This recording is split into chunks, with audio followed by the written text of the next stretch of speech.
Hello everyone, it's been a while. I have been away, but I am back like I never left, and today's topic is quite interesting. It is the topic of leadership.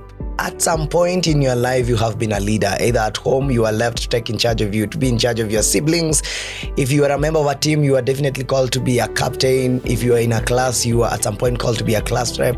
And if you're in an institution like Christian unions, you are definitely called at some point to serve in a certain ministry. For those that are in politics, you are also called to serve as a certain position. And so this tells us that in our lives, we've all interacted with this aspect of leadership at some point.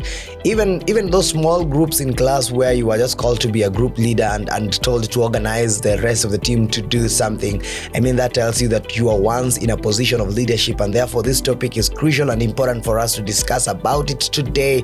And remember, as usual and as always, we're talking about mind matters, things that will destabilize our mind and how best we can overcome such pressures and exist in the world in a better way. So leadership today is something that we want to talk about, and in the very end we shall be looking at it from a Christian perspective to see then how has God called us to be good leaders and responsible leaders in his kingdom, so that we can execute all the responsibilities bestowed on us as human beings, how we can best exist in any given position so that we are able really to execute our duties in a best way possible we can.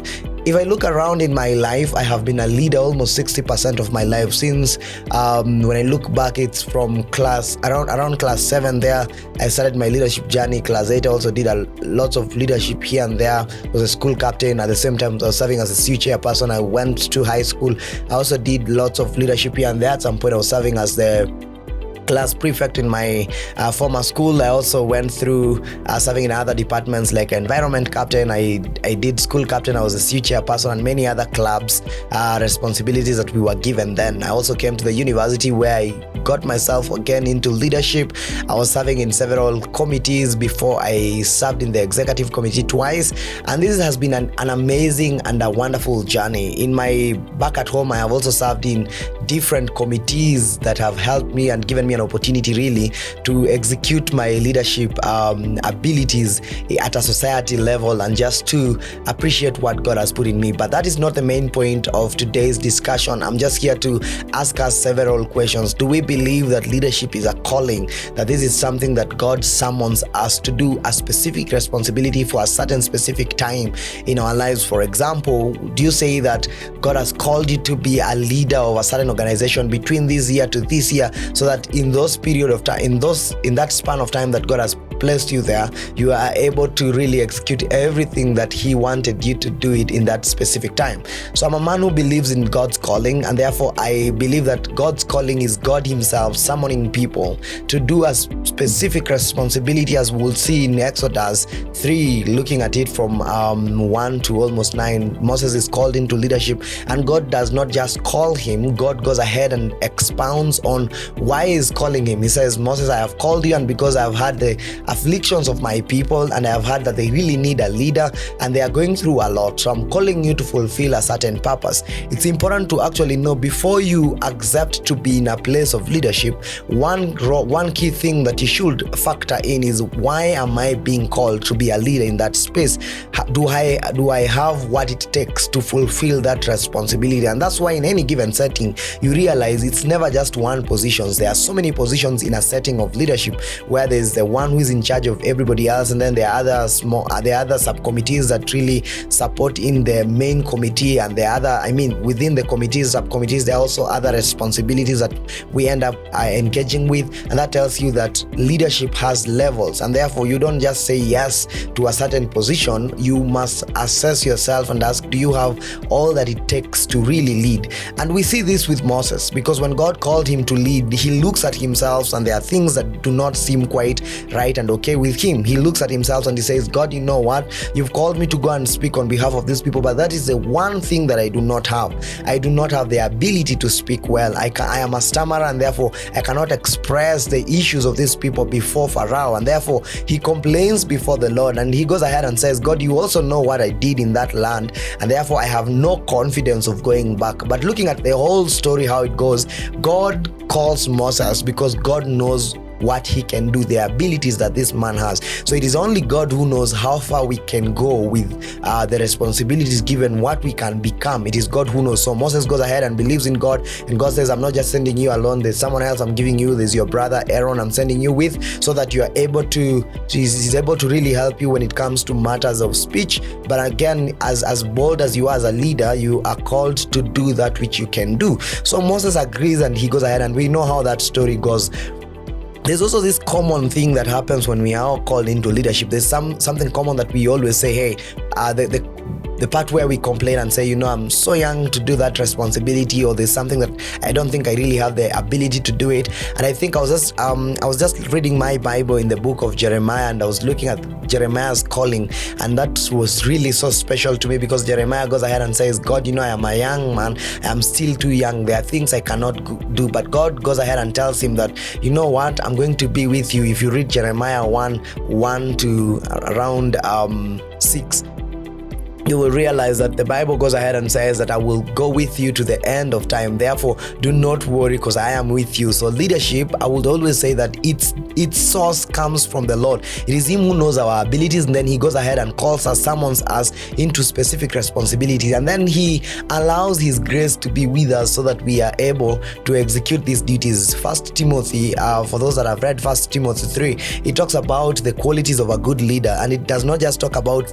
those qualities. It says that if anyone among us you who desires such kind of offices, you desire a good thing, and therefore such certain things should be considered for you to get in. So it's not a random a tossing coin game where we have two people and then we're like, hey, we are tossing a coin, so if it falls on you, you're okay. If it doesn't fall on you, you're not okay. So it is a deliberate action where there are things that must be checked on. The Bible talks of it. He has to be someone who is of good reputation. This is someone who is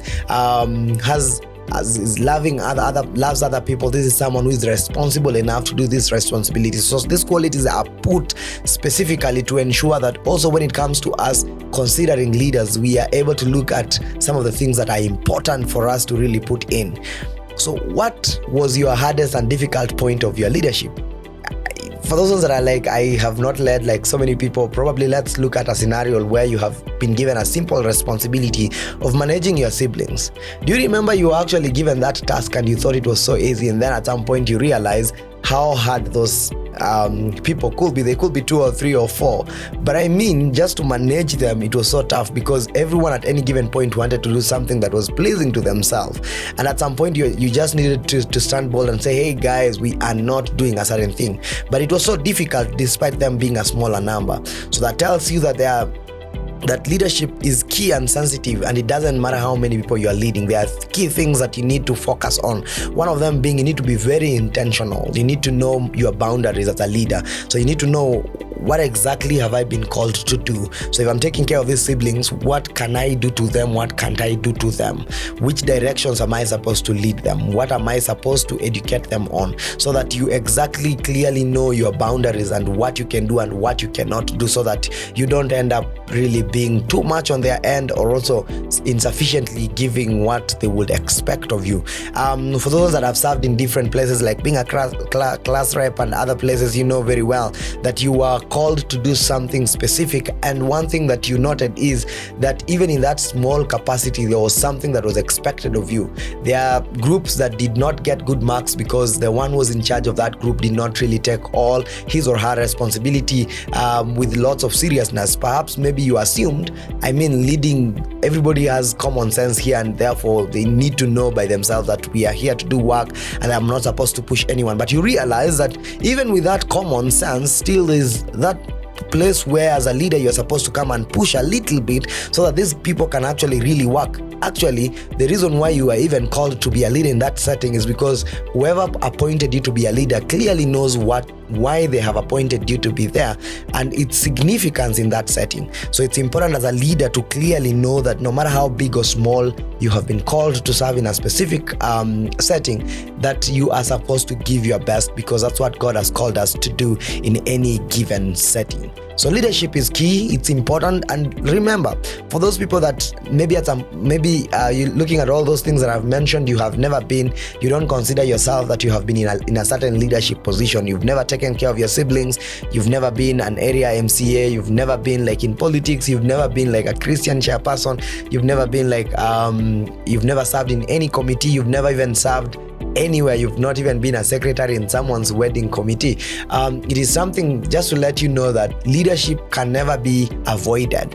Even at your own personal life, there are decisions you make every single day leading yourself to a certain part of life. You wake up every day and you decide, I will not take this direction, I will take this direction. There are things I will not do, there are things I will do. So you realize that how your life is based on how well you're leading yourself, either to the right direction or to the wrong direction. And that's why it is important for you to be always at par with yourself, so that you make decisions that favor your daily living. You make decisions that favor the direction that you want to take, making decisions. And that's why this is very key, because there are these people who move around by the waves. So there's a new thing that has just come up, and then there are people running towards it, and then they're like, hey, do you want to come? Without thinking, you're just like, hey, why wouldn't I want to come? So this is where leadership at a personal level really is tested. You need to be so strong with yourself and to look at it and say, hey, I am a leader, and I don't think I'm going to open room and space for things that do not favor my journey. These are sensitive things, these are key things to consider in your life, and to just look at it. As I conclude on these conversations, do you remember the so-called church that you attended in your institutions of learning? In many occasions, people call it Christian unions. In that setting, the Christian Union is likened of a church in the outside now world, where you found a team that was well organized, and you discover that the services were happening at a certain time, and it was so well organized in a specific room. It was never random, it was just never anywhere. And there are so many things that you probably asked yourself, does the Christian Union has a pastor? Does it have like a bishop? Does it have like a reverend? Or who runs this Christian Union? Who is in charge of the Christian Union? How do they get their leaders? Just in the case where there are leaders that are visible, how do they get their leaders? Is there like a normal election where individuals are elected and called to serve? Is there a specific thing that they're supposed to do? I know you have been in that space where you asked yourself how students would manage 1,000 other students and just call them to a gathering to allow them to do fellowship, and it was so orderly that it really scared you, and you wanted to ask yourself, really, how does these people really do this? Quickly, I will just talk of two things about the Christian Union, and then we'll be able to go. First, it's important to know that the Christian Union constitutes of the chaplaincy, the students themselves, the leaders, and everybody who is around the institution's environment. And most of the leaders of the Christian unions are students that are selected among us, the students themselves. So they are called to be given a position of leadership to serve fellow students. And it's also key to understand that these leaders are not just randomly picked, maybe from their normal way behavior or something that they have done. It's good to understand that there's a whole process, as Titus and also as First Timothy will talk about, of the qualities that are considered, looked on for them to be selected to be leaders in that specific church. And therefore it is important for you to understand some few to three dynamics of how a Christian union therefore then exists. If you read Matthew 3, it talks about separating the wheat and the chaff. There's a whole process that is involved of selecting these leaders. So there's a way that you'll realize there are two individuals who are called to serve in a specific docket. Therefore, there has to be key things that are checked on for them to be approved to be, this one can serve in this office and this one can serve in this office. So all these positions are important. And I know sometimes when we look at a Christian union settings, there are things that we bend because we feel like you cannot say that this leader has to be a man of one wife. There are those qualities that really talks more precisely about maybe a bishop or a reverend or someone who is working in a specific, someone who is serving in a church setting that easily there are things that can be defined. But these roles are important because they also define some of the key things that we need to look at the student level. They have to be people who are morally upright. These are people who can literally live their lives in a way that many other people will desire to walk like them, to love God more through their lives. And therefore, by embracing leadership at a Christian Union level means that the Christian Union is giving the students a platform to embrace something called leadership development. Remember, as I said earlier, is that we are all called to be leaders. And therefore, if we are all called to be leaders, it means that we need to have avenues where we develop our leadership skills. You need to have a platform where you are practicing to be a leader. And one of the things that you need to do is to, when given an opportunity to serve anywhere, you need first to grab that, because it is at the point of a platform where you start now developing things. That's where you experience leadership challenges, like you are supposed to be to exercise integrity, you're supposed to exercise openness, and you're supposed to also exercise teamwork. And therefore, when you have a platforms, it allows you to actually exercise all these things freely with a lot of ease. And therefore, the Christian Union, what it does is gives students platforms to lead. And in the process of leading, either in the executive committee, in the subcommittees, in those different other committees that you'll be called to serve, you're allowed to exercise what God has blessed you with, Looking at the story of Moses, at some point things get so much a little bit hard on him, and he cannot manage the thousands of people that were following him. There were millions of cases on his door every morning, and he needed to actually solve all of them. And at some point, his father-in-law walks in and he says, "Hey, young man, this thing will kill you.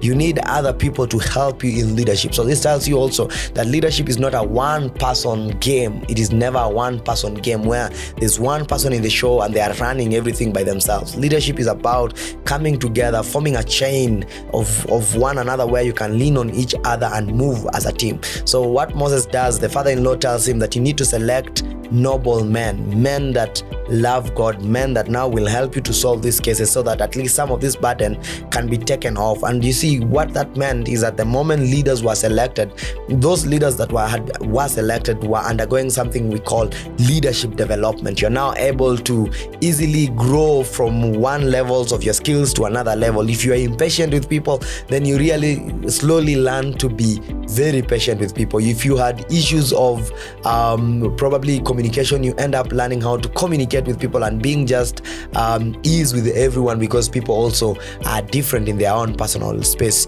So therefore, leadership development is one of the key things that the Christian unions do to empower their students, to make sure that anyone who is within that setting is exercising leadership, even at a personal level. Remember, there are guys who are just called to lead a Bible study group. There are people who are just called to be in charge of cooking tea. There are people who are just called, to be ushers. There are people who are called to do many other several specific duties. And this goes beyond just the Christian union to many other settings where you have been called. You need to be very sensitive with that calling, because in the very end of it all, we are all supposed to be accountable of the things that we did, of the every one chance that God gave us to lead his people. Therefore, it is a very serious institution and a very serious place to be, and it's something that we shall be accountable for. Therefore, it is important for you to be sensitive and to believe in God and to trust God even as you lead, to always hold on unto him and to await on him. He says that we've been given a kingdom that is not shakeable, a kingdom that is unshakable, a kingdom that is mighty.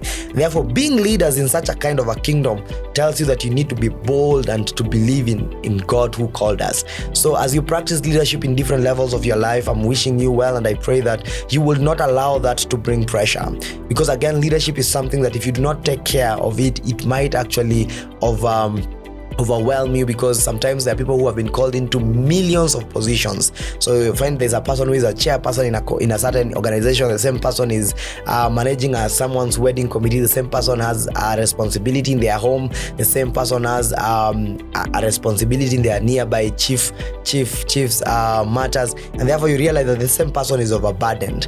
It is very important for you to realize that our mind also will will not allow us to really overdo these things. And therefore, you need to find a balance in your life, that if you're doing leadership in a certain setting, then ask yourself, is this something that I can do with lots of ease, something that I can do without lots of pressure? So then you're able to balance them easily with a lot of ease, with a lot of love. You're able to really look at things from a point of you are able to do, not you are forced to do. When you work on it from that direction, that will mean that your mind will be stable, you'll be in a position to do things well with a lot of ease. So just to wish you guys well as you practice leadership in different positions and levels of your life. May the Lord be with you and guide you. Till next time, shukran sana viongozi. God be with you. Thank you.